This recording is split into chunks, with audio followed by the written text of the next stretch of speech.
غزل مطلب چې نانا هغه نور سترګې دي نانا هغه نور سترګې دي او غاټې تورې سترګې دي او غلی یو څه نه وایو ړانده نه یو غلی یو څه نه وایو ړانده نه یو ښه وي نو هر څه راپورې سترګې دي او شعر دی چې اوس خو د اشنا له ورایه نه وینم اوس خو د اشنا له ورایه نه وینم اوس خو مې بیخي کمزورې سترګې دي مننه او ما او تا کې ویاره د هر سړي ما او تا کې ویاره د هر سړي هر طرف چې ګورې سترګې دي مننه او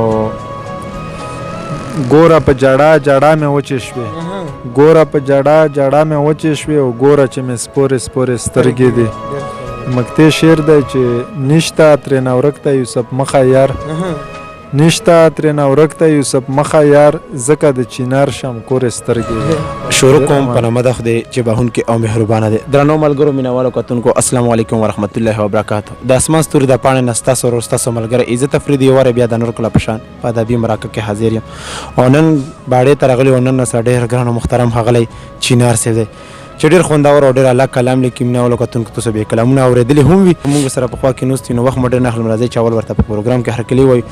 نو چینار صاحب په پروګرام کې درته هرکلی او ستړي مه شي وایو. مننه او ډېره مهرباني. تاسو هم ډېره مننه مینوالو کتونکو د چینار صاحب نه به څه کلامونه هم اورو او څه تپوسونه به ترې هم کوو. خو ټول نه غواړو موږ مینوالو سره څه لنډه غوندې پېژندګلوه وکړو. نو مونو ما بنیامین دو تخلص مې چینارو پرېدای دی او بارکم بارخیل یم او دلته بوډا کې پوتې کېږو. ډېره مننه. زه چې شروع کې موږ مینوالو سره څه شریک کنه خوند وکړو. غزل مطلب چې ستا د مخ رنګ هوبهو لکه د ګل رنګ ستا د مخ رنګ هوبهو لکه د ګل رنګ د زما مخ لکه ستا دی د وربل رنګ ډېر ښکلی ستا د مخ رنګ هوبهو لکه د ګل رنګ د زما مخ لکه ستا دی د وربل رنګ او زه د مخکې په شان نه یم پاتې شوی زه د مخکې په شان نه یم پاتې شوی پاین کې مې کتلو چې نن خپل رنګ ډېر ښکلی او ستا ماران کاکل په خوب کې وینم ستا ماران کاکل په خوب کې وینم کنه وینم په خوب کې د اجل رنګ ډېر ښکلی مننه او چې ته نه وې څه مزه د میپل نه وي چې ته نه وې څه مزه د میپل نه وي او په تا جوړ وي په میپل کې د میپل رنګ ډېر ښکلی مننه کوو. شعر دی چې د یار رنگ میں ته خپا ماش سپرلیا د یار رنگ میں ته خپا ماش سپرلیا ښایسته یې دی له تا نه یو په سل رنګ او مکتې شعر دی چې چینار داسې عجیبه غزلې لیکي چینار داسې عجیبه غزلې لیکي او کله یې وي داسې د غزل رنګ ډېر الله کله مینوالو کتونکو تاسو یې کلام واورېدو.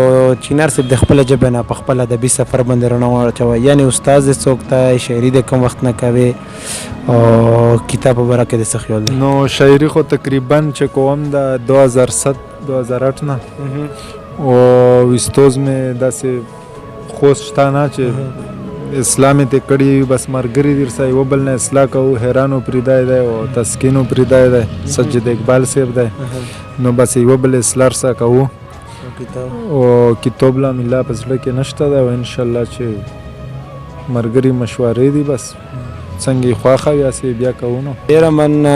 پښتو خو ډېر صنفونه دي چینار صاحب ته په کوم صنف کې کور کړی تر دې دمه څومره کور کړی دی؟ نو په غزل باندې خو ډېر زیات کور کړی دی. غزل ډېر لیکلی دی نظمونه لیکلي دي کامن لیکلي ټاپین لیکلي دي لږې کامن لیکلي خو چې موږ ډېر لیکل کړي دي په غزل باندې ډېر کور کړی دی او ډېر لیکلی دی. ډېره مننه. زه چې مینوالو باندې نور څه هم پیرزو که نو ښه به شي. غزل مطلب چې راته ګوري زه ورګورم راته ګوري زه ورګورم دغه ستوري زه ورګورم او زه د غنو شپول کې ناست یم باران اوري زه ورګورم او د خانانو نوکران دي د کمزوري زه ورګورم او که څه وینم او که نه زه ستا په لوري زه ورګورم او ښه یې وینم چې ستم کا دا سرزوري زه ورګورم. مکتې شعر دی چې ستا په مینه زه چینار چې ستا په مینه زه چینار چې بنګړي شوري زه ورګورم. ډېر خوندور ډېر الله کله مینهوالو کتونکو تاسو ورو د بالا خوند یې وکړو.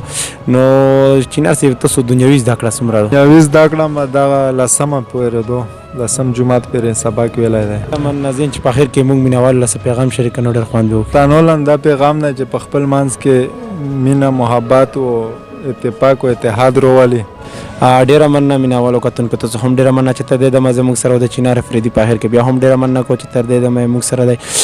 مینهوالو کتونکو چا هم زړه نه غواړي چې د خوند رنګ ډک فلمونه د ختم شي، خو در شي خپل اختتام وي. اوس خپله مرکه راغونډوم زموږ سره کیمرامین رفت افریدي خپل قربا عزت افریدي له ورکوي اجازت د لوی الله په امان.